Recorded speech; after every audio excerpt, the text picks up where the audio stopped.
शौकत साहब के यहाँ बेटा हुआ, बीवी दीनदार घराने की थी। बीवी ने कहा कि बच्चे का एडमिशन एक बेहतरीन मदरसे में कराएंगे और बच्चे को आलिम बनवाएंगे। लेकिन शौकत साहब ने कहा नहीं, बच्चे का एडमिशन एक अंग्रेजी मीडियम स्कूल में करवाएंगे, बेहतरीन इंग्लिश मीडियम स्कूल में करवाएंगे और बच्चों को बेहतरीन सरकारी अफसर बनवाएंगे। शौकत साहब खुद भी एक सरकारी अफसर थे और अच्छे ओहदे पे थे, अच्छे दर्जे पे थे, मतलब बड़े अफसर थे वो, और दुनियावी तौर पे बेहतरीन जिंदगी गुजार रहे थे। कुछ साल के बाद दूसरा बेटा हुआ। बीवी ने फिर जिद की कि इस बार बच्चे को आलिम बनवाते हैं, उसका एडमिशन मदरसे में करवाते हैं। लेकिन शौकत साहब की वही जिद कि नहीं, बच्चा एक बड़ा सरकारी अफसर बनेगा और इंग्लिश मीडियम में उसका दाखिला होगा, एडमिशन होगा। कुछ साल के बाद तीसरा बेटा फिर हुआ। इस बार शौकत साहब की बीवी ने बहुत जिद कर ली और यहां तक के कह डाला कि दुनिया के लिए तो बहुत कुछ जमा कर लिया है, आखिरत की भी सोच लो। मगर इस बार भी शौकत साहब नहीं माने। अल्लाह ने कुछ साल के बाद फिर चौथा बेटा भी दिया। इस बार शौकत साहब की बीवी ने फिर कहा और बहुत जिद की। इस बार शौकत साहब को झुकना पड़ा और शौकत साहब मान गए। वक्त का पहिया घूमा, बच्चे बड़े हुए, बच्चों का एडमिशन हुआ। तीनों बड़े भाइयों का एडमिशन एक बेहतरीन इंग्लिश मीडियम स्कूल में हुआ और चौथे वाले भाई का एडमिशन एक अच्छे मदरसे में हुआ। अब शौकत साहब अपनी बीवी को वक्त वक्त पे ताना देते रहते थे कि तुम्हारा फैसला बहुत गलत है, देखना कल को जब बच्चे बड़े हो जाएंगे, जब मेरे तीनों बेटे बेहतरीन अफसर बनेंगे और छोटा वाला आलिम बनेगा, तब तुम पछताओगी। क्योंकि जो बड़े वाले बेटे हैं ना, उनकी जो सैलरी होगी ना, जो हफ्ते भर की उनकी सैलरी होगी, वो तुम्हारे छोटे बेटे की एक महीने की सैलरी के बराबर भी नहीं होगी। लेकिन शौकत साहब की बीवी कहने लगी कोई बात नहीं, मैं वक्त आने पे आपको ये एहसास दिला दूंगी कि मेरा फैसला कितना सही है और आपका फैसला कितना गलत। शौकत साहब मुंह बनाए और चले गए। वक्त का पहिया घूमा, बच्चे बड़े हो गए, तीनों बेहतरीन अफसर बने, सरकारी अफसर, और छोटा वाला आलिम बना। अब शौकत साहब एक दिन आए और कहने लगे मुझे पता है कि तुम अपने फैसले पे बहुत पछतावा कर रही होगी, लेकिन अब कर भी क्या सकते हैं। तो शौकत साहब की बीवी मुस्कुराने लगी और कहने लगी अब वो वक्त आ गया है, मैं आपको दिखाऊंगी कि मेरा फैसला कितना सही है। एक दिन शाम में शौकत साहब की बीवी ने शौकत साहब को बुलाया और उनसे कहने लगी कि आप जाके पीछे वाले कमरे में छुप जाइए, आज मैं आपको दिखाती हूँ कि मेरा फैसला कितना सही था। शौकत साहब की बीवी ने वैसे ही किया, उनके शौहर जाके पीछे छुप गए और शौकत साहब की बीवी ने अपने रुबट्टे को, अपने कपड़ों को थोड़ा सा फाड़ा, अपने चेहरे पे थोड़ा सा लाल कलर का कुछ मेकअप टाइप का किया जिससे लगे कि किसी ने मारा हो, थोड़े से आंसू आंसू बहाए।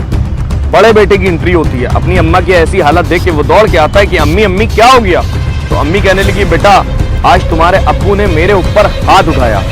वो लड़का गुस्से में, क्या कह रही हैं आप, पापा ने ऐसा किया, बुढ़ा पगला गया है, उसका दिमाग खराब हो गया है, इस उम्र में ऐसी हरकतें। और ये कहते हुए अपने कमरे में जाने लगा और कहने लगा कि अब्बा आ जाए तो मुझे बुलाइएगा, आज मैं उनकी क्लास लेता हूँ। अंदर शौकत साहब सब सुन रहे हैं, उनके पैरों के नीचे से जैसे मानो जमीन ही खिसक गई हो ये अल्फाज सुनने के बाद। कुछ देर के बाद दूसरा बेटा आया, अपनी अम्मी को ऐसी हालत में देख के वो भी दौड़ता हुआ आया। उसने पूछा अम्मी क्या हुआ। तो अम्मी ने कहा कि बेटा तुम्हारे अब्बू ने मेरे ऊपर हाथ उठाया। तो लड़का भी गुस्से में आग बबूला हो उठा और कहने लगा क्या कह रही है, पापा ने ऐसी हरकत की, यकीनन वो पागल हो गए, सटिया गए इस उम्र में, आप पे हाथ उठा रहे हैं, आज मैं उनकी खबर लूंगा, मैं अपने कमरे में जा रहा हूँ, जैसे ही वो आए मुझे बुलाइए।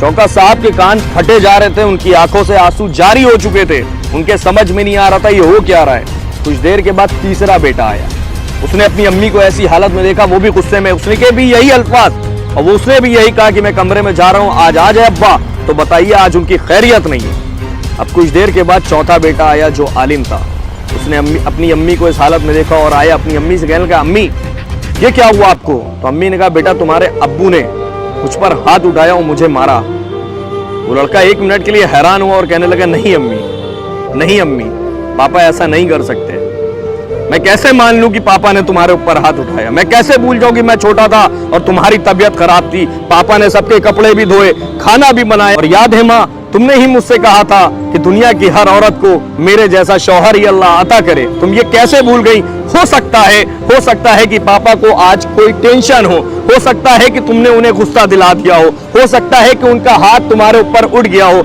लेकिन माँ ये मत भूलो वो तुम्हारे शौहर हैं, उनका हक है तुम्हारे ऊपर। अगर आज उन्होंने गलती से तुम्हारे ऊपर हाथ उठा लिया तो उन्होंने तुमसे बेनतिया मोहब्बत की है, जाने दो माँ, पापा को माफ कर दो।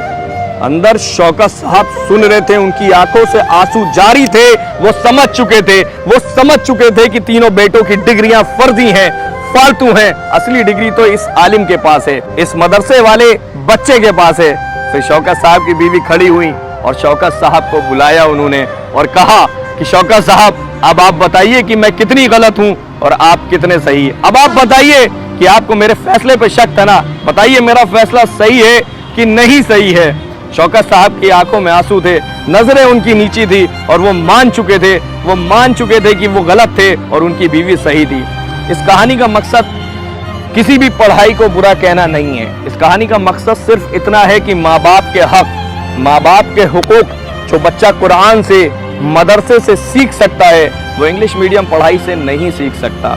बेशक आप अपने बच्चों को इंग्लिश मीडियम स्कूल में पढ़वाइए, मगर साथ में मदरसे की पढ़ाई भी ज़रूर करवाइए, हाफिज आलिम भी ज़रूर बनवाइए। अगर आपको ये कहानी, ये किस्सा पसंद आया हो तो मेरे चैनल को ज़रूर सब्सक्राइब कीजिए दोस्तों।